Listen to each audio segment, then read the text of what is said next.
Bismillahirrahmanirrahim. Assalamualaikum warahmatullahi wabarakatuh. Terima kasih atas kesempatan yang diberikan. Perkenalkan, saya Dwi Auliah NIMHA 0511711310 akan membawakan seminar statistika 1 saya dengan judul Model Regresi Logistik Prinsipal Komponen Analisis pada Prediktor Kategorik di bawah bimbingan Ibu Dr. Ana Islamiyati SSI MSI dan Ibu Siti Sariman SSI MSI, serta penguji Ibu Anissa SSI MSI dan Bapak Siswanto SSI MSI. Pokok bahasan yang akan saya bawakan yaitu yang pertama, pendahuluan, yang kedua, tinjauan pustaka, yang ketiga, metodologi penelitian. Pokok bahasan yang pertama yaitu pendahuluan, terdiri dari yang pertama, latar belakang.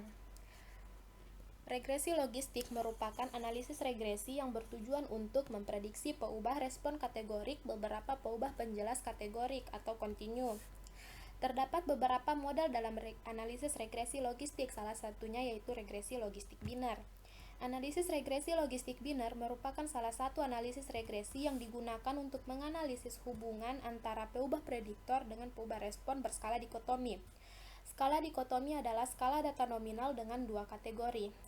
Wahyuni dan kawan-kawan pada tahun 2018 menggunakan model regresi logistik biner dengan peubah prediktor berskala campuran dalam memodelkan keputusan penerimaan beasiswa PPA. Safitri dan kawan-kawan pada tahun 2019 menggunakan model regresi logistik biner dengan peubah prediktor kategorik dalam melihat faktor-faktor yang mempengaruhi tingkat pengangguran terbuka di Provinsi Sulawesi Barat. Dalam uraian tersebut, pada penelitian belum dijelaskan masalah multikolneritas pada peubah prediktor. Multikolneritas terjadi apabila peubah prediktor saling berasosiasi. Regresi logistik masih memiliki kelemahan dalam hal prediksi, terutama pada kondisi peubah prediktor saling berasosiasi. Jika ada multikolneritas di antara peubah prediktor, koefisien regresi yang dihasilkan dalam suatu analisis menjadi sangat lemah, sehingga tidak dapat memberikan hasil yang mewakili sifat atau pengaruh dari peubah prediktor. Aguilera 2005 menjelaskan bahwa estimasi parameter model regresi logistik tidak terlalu akurat dan interpretasi odds ratio dapat keliru ketika ada multikolneritas di antara peubah penjelas. Metode yang dapat digunakan untuk mengatasi multikolneritas tanpa harus mengeluarkan peubah prediktor yang berkorelasi yaitu dengan metode prinsipal komponen analisis. Metode prinsipal komponen analisis bertujuan mereduksi dimensi untuk mengatasi masalah multikolneritas pada data. Pada dasarnya, prinsipal komponen analisis mentransformasi secara linear variabel prediktor yang umumnya saling berkorelasi menjadi sejumlah variabel yang lebih sedikit dan tidak saling berkorelasi yang disebut dengan komponen utama. Setelah terbentuk beberapa komponen hasil prinsipal komponen analisis yang bebas multikolneritas, komponen-komponen tersebut menjadi variabel prediktor baru yang selanjutnya diregresikan pengaruhnya terhadap variabel respon. Aguilera dan kawan-kawan pada tahun 2005 mengusulkan regresi logistik komponen utama dengan menggunakan sekumpulan komponen utama dari peubah prediktor untuk mengatasi multikolneritas pada regresi logistik.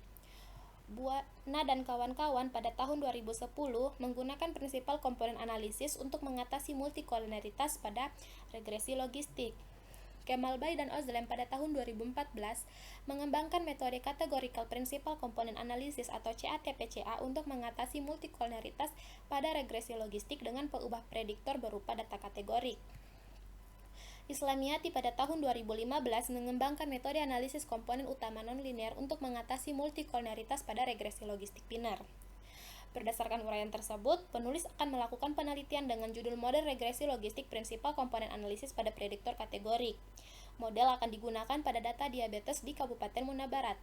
Peubah respon dalam penelitian ini yaitu kadar gula darah yang terdiri dari dua kategori, yaitu 1. Mewakili kadar gula darah tidak normal, dan untuk 0 mewakili kadar gula darah normal.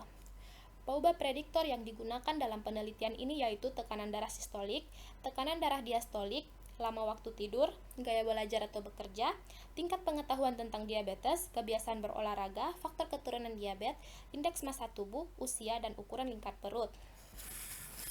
Selanjutnya, rumusan masalah. Rumusan masalah pada penelitian ini yang pertama yaitu bagaimana estimasi model regresi logistik prinsipal komponen analisis pada prediktor kategorik.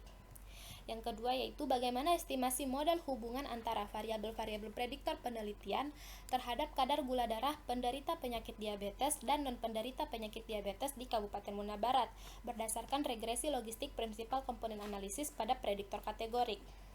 Dengan tujuan penelitian yang pertama yaitu memperoleh estimasi model regresi logistik prinsipal komponen analisis pada prediktor kategorik.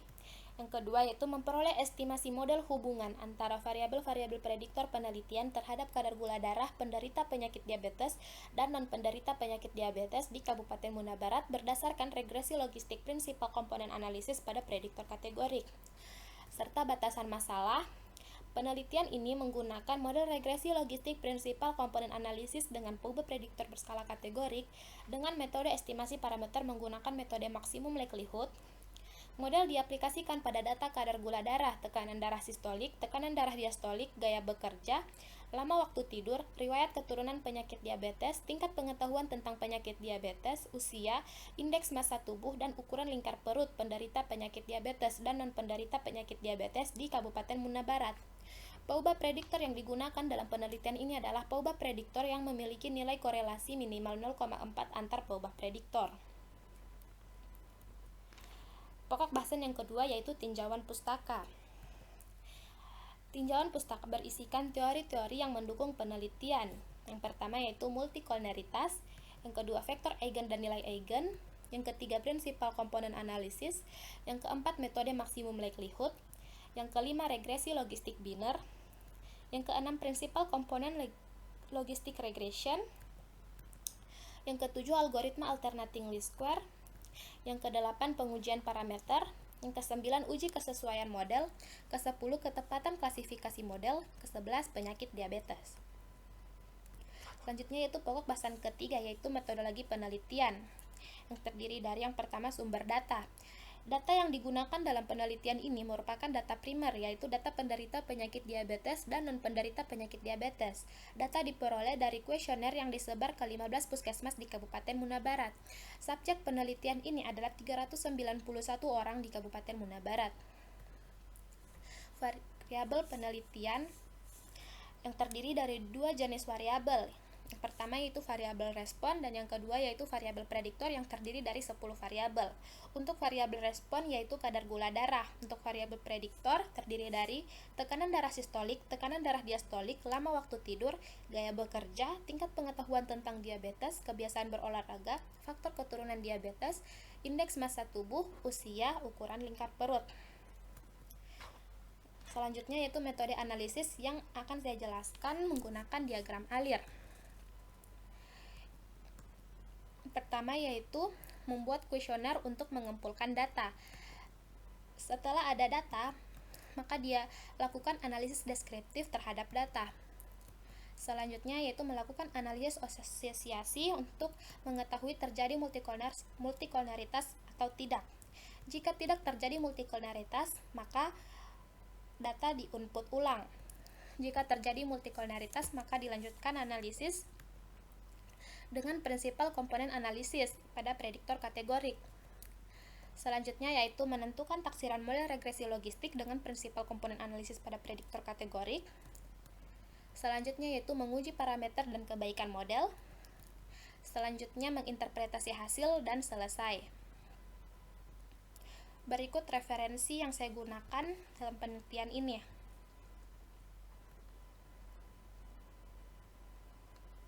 Lebih dan kurangnya saya ucapkan mohon maaf dan terima kasih.